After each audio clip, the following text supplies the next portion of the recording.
Ya motor mu sonda? Yok! Yok! Ah! Ya ne oldu Murat? Parmaksız. Elektrohouse magazini Eldoş motosikillerinin Qarabağ Respublikasınдағы жалғыз дилер болып есептеледі.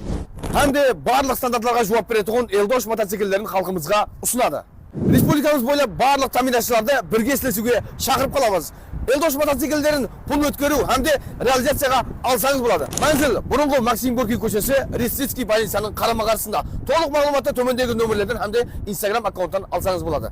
Мына зор екен, я мына мотор ма сонда?